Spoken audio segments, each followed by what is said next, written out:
Hello বন্ধুরা, welcome back to my channel Mampi kitchen and ব্লগে সবাইকে স্বাগত জানাই। তো বন্ধুরা, সবাই কেমন আছো? আশা করি ভালো আছো। আর আজকে হচ্ছে বুধবার, আর আজকে হলো রাধা অষ্টমী। তো রাধা অষ্টমী উপলক্ষে আজকে বাড়িতে পুজো হয়েছে, তো সেই জন্য আমরা অষ্টমী পালন করব আর ভাত খাবো না। তো সেই জন্য লুচি তরকারি তো হয়েইছে, আর আমি লুচি তরকারি খেয়ে থাকতে পারি না, কারণ হচ্ছে যে আমি অসুস্থ। তো সেই জন্য ভাবলাম যে আজকে একটু ডালিয়া বানাই। তো আমি কিভাবে ডালিয়া বানাই সেটাই তোমাদের আজকে দেখাবো।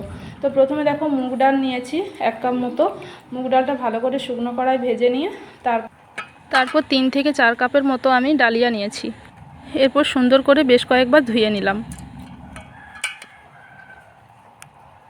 তারপর যেহেতু আমি প্রেসারে বসাবো, তো সেই জন্য আমি প্রথমে দিলাম তেলটা গরম হয়ে যাওয়ার পর দিলাম ফোড়ঙে কী দিয়েছি দেখো, তেজপাতা, শুকনো লঙ্কা আর গোটা জিরে।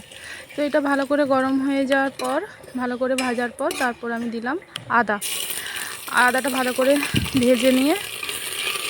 সুন্দর করে ভেজে নিয়ে তারপর দিলাম কেটে রাখা টুকরো করে রাখা আলু আর পেঁপে। তো চলো এটা ভালো করে ভেজে নেওয়া যাক। তো ভালোভাবে ভেজে নিলাম।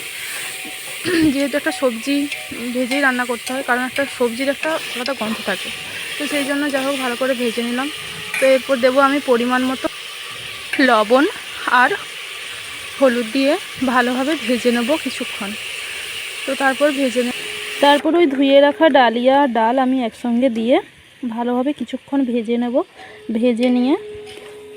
সুন্দর করে ভেজে নিয়ে তারপর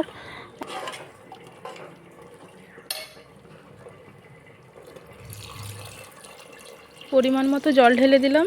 আর যেহেতু আমি এখানে শুকনো লঙ্কা দিইনি, তো সেই জন্য আমি বেশ কয়েকটা কাঁচা লঙ্কা ছিঁড়ে দিয়ে দিয়েছি। তোমরা চাইলে নাও দিতে পারো, আমি যেহেতু ঝাল খেতে একটু ভালোবাসি, তো সেই জন্য ঝালটা দিলাম। তো যাই হোক, এরপর আমি ঢাকা দিয়ে রেখে দিলাম। তো 3-4টা সিটি পড়ার পর তারপর আমি ঢাকাটা খুলে এখন একটু নেড়ে নেব। আর তারপর আমি কি দেবো দেখো, আমি দেবো একটু সাবু। তো আমি একটু সাবু ভিজিয়ে রেখেছিলাম, তো এরপর সাবুটা আমি এর সাথে দিয়ে দেবো। সাবুটা দিয়ে কিছুক্ষণ নাড়াচাড়া করব। আর যেহেতু গ্যাসটা আমি আগে কমিয়ে দিয়েছিলাম, তো গ্যাসটা এখন আমি একটু জেলে নেব। আর ভালোভাবে এটা নাড়াচাড়া করে তারপর ঢাকা দিয়ে দেবো। কিছুক্ষণ ফোটাতে হবে, কারণ হচ্ছে যে সাবুটা না হলে কাঁচা রয়ে যাবে। তো সেই জন্য আমি ভালোভাবে একবার করে ঢাকা দিয়ে ভালো করে ফুটিয়ে নিলাম। আর যেহেতু নাড়াচাড়া করতে হচ্ছে বারবার, না হলে তলে বসে যাবে।